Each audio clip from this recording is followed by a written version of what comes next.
अच्छा, अब एक सवाल जो हमारे यंगस्टर्स अक्सर करते हैं कि क्योंकि हमारा कल्चर इस तरह का है, साउथ एशिया में हम लोग रहते हैं और जॉइंट फैमिली सिस्टम है, तो समटाइम्स तो बच्चे एडजस्ट कर जाते हैं, समटाइम्स वो एडजस्ट नहीं कर पाते। तो क्या वाकई जॉइंट फैमिली सिस्टम में रहना ज़रूरी है या उनके पास राइट है कि वो सेपरेट भी रहें? आप क्या इसके बारे में बयान करना चाहें? बड़ा मिला जुला सा इसका जवाब बनेगा, क्योंकि आपको दो तरफ से इसके एक्सट्रीम्स मिलेंगे। कुछ लोग ये कहेंगे कि नहीं नहीं, सिर्फ और सिर्फ जॉइंट फैमिली, और कुछ ऐसे मिलेंगे नहीं नहीं, बिल्कुल भी मैं जॉइंट फैमिली के हक में नहीं हूँ। दरमियान से कोई रास्ता निकालना पड़ेगा, बिकॉज हमारी सोसाइटी, हमारा कल्चर ऐसा नहीं है कि जो बहुत ज्यादा सेपरेटेड उसको प्रमोट करे। अलबत्ता कितना बंदा एक साथ कितना रह सकेगा, जाहिर सी बात है, जब बच्चे होंगे उनके बच्चे होंगे, यानी बच्चों की शादियां हुई, उनके बच्चे हुए, और जब वो आहिस्ता आहिस्ता बड़े होंगे, तो लेट से फॉर एग्जांपल अगर 5 बच्चे हैं, किसी के 5 बेटे हैं, और 5 बेटों की अपनी अपनी शादियां हो गई, और फिर उनके भी बच्चे हो गए, तो अब ये सिस्टम बड़ा बड़ा होता गया। और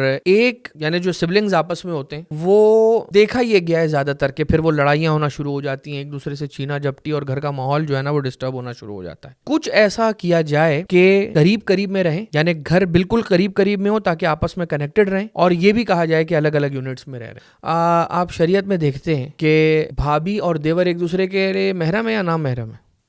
ना महरम है। तो समझ में आती है बात कि कोई मसला नहीं, अगर ये अलग रह रहे हैं तो ये कोई इतना बड़ा मसला नहीं है कि अगर ये अलग रह रहे हैं तो इसने अलग नहीं, वो अलग रह रहा है। मैंने इसीलिए आपकी खिदमत में अर्ज किया कि घर करीब करीब हो, ताकि दूरी भी महसूस ना हो, एक दूसरे के काम भी आते रहें, और ये भी कहा जाए कि वो हर कोई अपनी अपनी खोली में, हर कोई अपने अपने कमरे में, अपने अपने अपने घर में सेट है और खुश है।